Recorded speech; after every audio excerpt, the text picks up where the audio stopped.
Penguin Random House Audio presents The In Crowd by Charlotte Vassell. Read for you by Genevieve Gaunt and Damian Lynch. For Uncle Nick. This land of such dear souls, this dear, dear land, dear for her reputation through the world, is now leased out. I die pronouncing it, like to a tenement or pelting farm. England, bound in with the triumphant sea, whose rocky shore beats back the envious siege of watery Neptune, is now bound in with shame, with inky blots and rotten parchment bonds. That England, that was wont to conquer others, hath made a shameful conquest of itself. Richard II, William Shakespeare.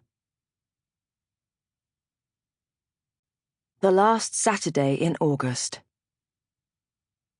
Prologue. The Thames at Richmond. 8 men with respectable professions and long vowels. 8 men wearing lycra all-in-ones with stripes down the side that match the blades of their oars and their boat club's badge. Their striped blazers match too. Matchy-matchy, even though the colours clash.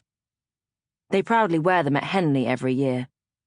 Once they inevitably get knocked out, which happens embarrassingly early on, they spend the rest of the week drinking themselves into a stupor and failing to pull university students. 8 grown men who, for varying reasons, a desire to avoid high cholesterol, a release from their stressful jobs, or just plain boredom, get in a boat every Saturday for an outing on the venerable Thames. 8 muscular, lean men all move in time with the calls of their coxswain. They all fantasize about fucking this small woman in the boathouse over a rowing machine whenever their wives tell them to pick their towels up off the floor so they don't get all mouldy. The towels were a wedding present from Great-Aunt Nancy, a snip in the Harvey Nichols sale, or in a discontinued colour after all. These 8 men keep their hands, blistering or already calloused from hours of gripping their oars, at the exact same height, all of them dropping their blades into the water at the exact same time at 90-degree angles. They push back their legs, putting all the power they've gained into propelling them further. Something's wrong. The bow, a junior doctor with sandy hair, is thrown backwards. He's caught a crab. Not a real one that you can cook and eat with butter, cracking its claws to slurp out its sweet meat, but rather his blade has hit the water at the wrong angle, and the oar flipped round and hit him square in the face. The boat stops. "I hit something," he says, through a mouthful of blood. The oar has taken out his front 2 teeth, so he lisps those words. Blood dribbles down the side of his mouth and onto the white front of his lycra. The stroke, an investment banker desperate for a hobby that means he doesn't have to spend time with his family, peers over the boat and sees something bobbing about. "Guys, there's a fucking body. Jono hit a corpse." Chapter 1. A large Georgian villa in Richmond. The tinkling of crystal and the tedium of small talk drifted in on the early evening breeze through the wide-open French doors. The summer would not die. It kept going on for what felt like forever and ever. The sky had taken on a lilac tinge against the tangerine of the coming sunset. The bristling lavender peeking through from the garden seemed to have permeated the light. Harriet, the newly engaged hostess, had with a deft hand plastered her recently landscaped garden with tasteful cloth bunting. The drinks were served in vintage cocktail glasses, and miniature pastel-coloured cakes from a fashionable patisserie in Fulham were elegantly arranged on china stands. The bunting had been handmade by a woman whose name Harriet was guarding like a national secret. The glasses had been bought en masse from an antiques dealer who was known to overcharge, and the cake stands had been purchased in bulk from an overpriced boutique on Hill Rise. These accoutrements were destined to be neglected after that afternoon, banished forever to cardboard boxes in the attic.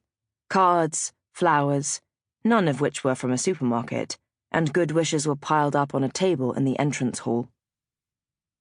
Callie was wearing a sleeveless, buttermilk-coloured linen sundress that fell to the floor with a tight waist and a balcony bust.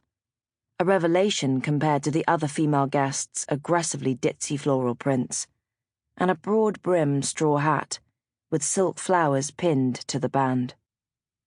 She was standing at the marble island in the middle of the kitchen, slicing up mint, cucumber, and strawberries. Fresh offerings to the god of English garden parties. Callie was being careful not to get any strawberry juice on her dress.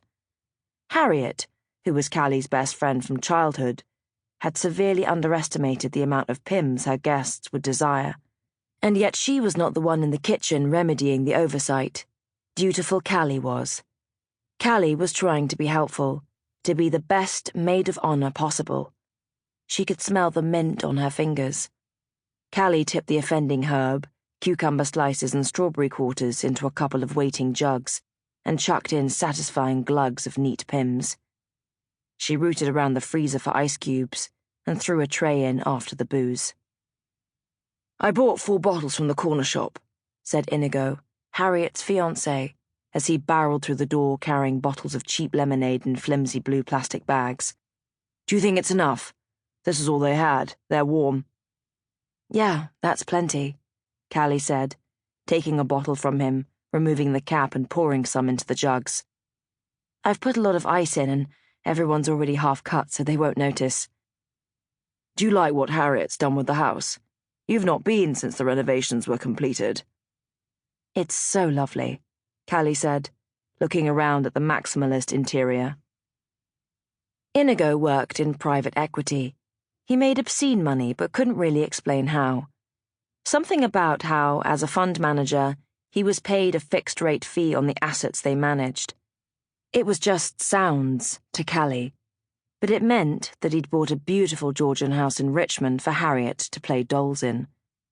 Although Callie did wonder if the bank of Harriet's mum and dad was actually responsible.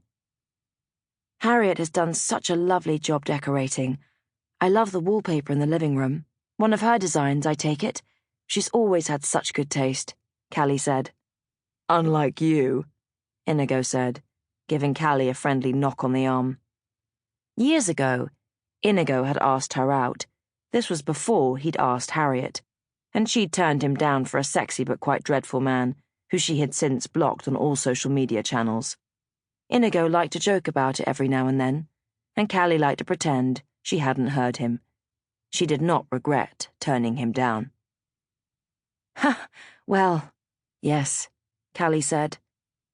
While Harriet's material comfort was enviable, Callie could think of nothing worse than waking up next to such a boring man every day. He only ever wore grey or blue. She could never be in a relationship with someone with such a limited colour palette. "God, that was rude. I'm so sorry." "It's all right. I've got to start finding it funny at some point, too."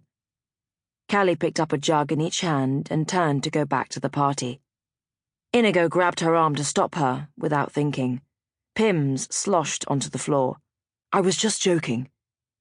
He realised he was tightly holding her arm, and let her go as he began feeling ashamed. "I meant nothing by it." "No harm, no foul," Callie said, before looking to see if her dress had been spared. It had. "You might want to mop that up before someone slips." "Darling, there you are," Harriet said, coming into the kitchen. "Everyone's been asking for you." "Callie was just saying how much she likes the wallpaper in the living room," Inigo said. "Yes, it's lovely. So lovely," Callie said. "Isn't it just?" Harriet said, turning to face Inigo squarely. "I think you should make a little speech to our guests, darling. It's only polite. Some of them have even trekked all the way over from St. Wretham." "Oh, if I have to," Inigo said, strolling out of the kitchen. "You know I love an audience." Harriet turned to Callie, but couldn't quite look her in the eye. Harriet let her gaze wander for a moment, flitting. Sample complete. Ready to continue?